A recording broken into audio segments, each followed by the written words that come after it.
PM Shri ખારિયા pay કેન્દ્ર શાળામાં બાળ સંસદ ચૂંટણી યોજાઈ।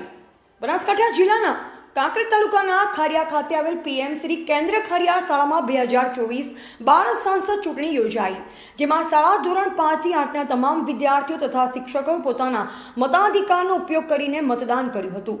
ચૂંટણીમાં સમગ્ર ચૂંટણી પ્રક્રિયા બેલેટ પેપરથી કરવામાં આવી હતી તથા presiding officer, polling officer, police staff, સુરક્ષા કર્મચારીના રોલ બાળકોએ જાતે નિભાવ્યા હતા, જેમાં 14 ઉમેદવારોમાંથી 7 બહેનો અને 7 ભાઈ ઉમેદવારી નોંધાવી, જેમાં 126માંથી 117 પુરુષે મતદાન કર્યું, 113માંથી 96 સ્ત્રીઓએ મતદાન કર્યું હતું।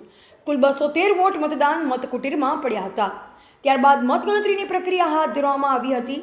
લોકસભા બાળ સંસદ ચૂંટણીમાં સૌથી વધુ વોટ મેળવનાર રણધીરસિંહ વિષ્ણુભા વાઘેલા 48 વોટ મેળવી સમગ્ર શાળાના મહામંત્રી બન્યા તથા વાઘેલા શીતલબા ભલુભા 32 વોટ મેળવી ઉપમહામંત્રી બન્યા હતા।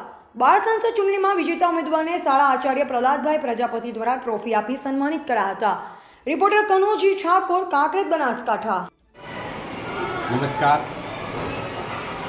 આજ રોજ તારીખ 13/7/2024ના રોજ ખારિયા પે કેન્દ્ર શાળાની અંદર બાળ સંસદ ચૂંટણી 2024નું આયોજન કરે,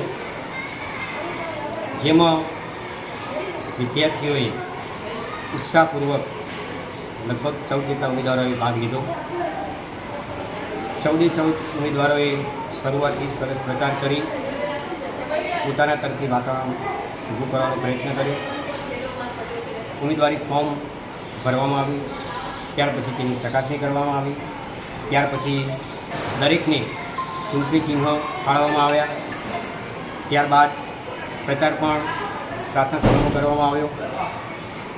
ત્યાર પછી ચૂંટણીનું આજે આયોજન કરવામાં આવે, જેમાં લગભગ 239 મતદારોએ ભાગ લીધો, જેમાંથી 117 પુરુષોએ મતદાન કર્યું, 96 સ્ત્રીઓએ મતદાન કર્યું।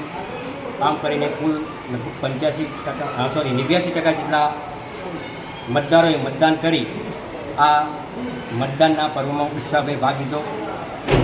આ બાળ સંસદ ચૂંટણીનો હેતુ એ છે કે દરેક બાળક, આપણી જે ભારત દેશ લોકશાહી ઢબે ચાલતો દેશ છે અને આ લોકશાહીના પર્વમાં કેવી રીતે આપણા ઉમેદવારોની પસંદગી થાય છે એ પ્રક્રિયા જાણે, સમજે અને એના જે મૂલ્યો છે એ પોતાના જીવનમાં ઉતારે અને અત્યારથી જ આ ભારત દેશને જે ઘડવાનું કામ જે કરે છે એમની ચૂંટવાની પ્રક્રિયામાં એ લોકો સહભાગીદાર બન્યા।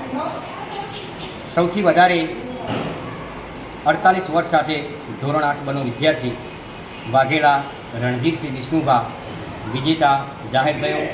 તેને અમારી શાળાના આદરણીય એવા આચાર્યશ્રી દ્વારા ટ્રોફી આપી એનું બહુમાન કરવામાં આવ્યું।